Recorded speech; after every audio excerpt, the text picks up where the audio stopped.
चलो, आज राजस्थान की एक मुख्य नदी चंबल नदी के बारे में तुमसे कुछ सवाल पूछते हैं। तैयार हो? बिल्कुल।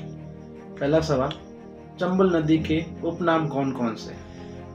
चंबल नदी को मालवगंगा, नित्यवाही, चरमवती, कामधेनु नदी भी बोलते हैं। चंबल नदी का उद्गम स्थान कौन सा है? चंबल नदी जानापाव पहाड़ियाँ महू मध्य प्रदेश से निकलती है। राजस्थान के कितने जिलों में से चंबल नदी होकर गुजरती है?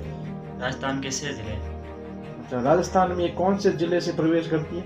चित्तौड़गढ़ में एक स्थान है, सुरासीगढ़, रावतपाटा तहसील, और वहाँ से राजस्थान में प्रवेश करती है। इसकी लंबाई कितनी है राजस्थान में चंबल नदी की? राजस्थान के अंदर तो 322 किलोमीटर है, लेकिन अगर टोटल लंबाई की बात करें कि मध्य प्रदेश, राजस्थान और यूपी में, तो ये 1051 किलोमीटर इसकी लंबाई है। क्या चंबल नदी वर्ष भर बहने वाली नदी है या मौसमी नदी है? ये वर्ष भर बहती है। अच्छा, राजस्थान का सबसे ऊंचा जलप्रपात कौन सा है और कौन सी नदी पे?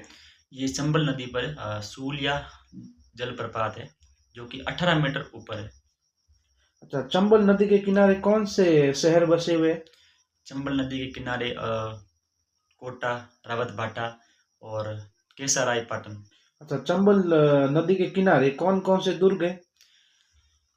इसके किनारे भैंसुरगढ़ हो गया, और शेरगढ़ हो गया, और कोटा हो गया। सर्वाधिक अवनालिका अपरदन वाली नदी कौन सी है? चंबल नदी। राजस्थान की दूसरी सबसे बड़ी नदी कौन सी है और पहली कौन सी है? सबसे पहली नदी है माही और दूसरी संबल है। अच्छा, नमामि गंगे प्रोजेक्ट में किस नदी को शामिल किया गया तीसरे चरण के दौरान? नमामि गंगे प्रोजेक्ट के तीसरे चरण में संबल नदी जो है उनको शामिल किया है। अच्छा, राष्ट्रीय घड़ियाल अभयारण्य कहाँ है और इसको कब घोषित किया गया? ये संबल नदी के ऊपर है, और 1979 को इसको घोषित किया गया। गांगेय डॉल्फिन और जिसको राष्ट्रीय जलीय जीव भी कहा जाता है, उसको कब बनाया था शायद? इसको 2009 के अंदर बनाया गया था। अच्छा, इसके चंबल नदी के ऊपर कितने बांध बने हुए हैं और उनमें से प्रमुख बांध कौन कौन से? चंबल नदी के ऊपर 4 बांध बनाए गए हैं। एक 1959, एक 1960, एक 1970 और एक 1972 को।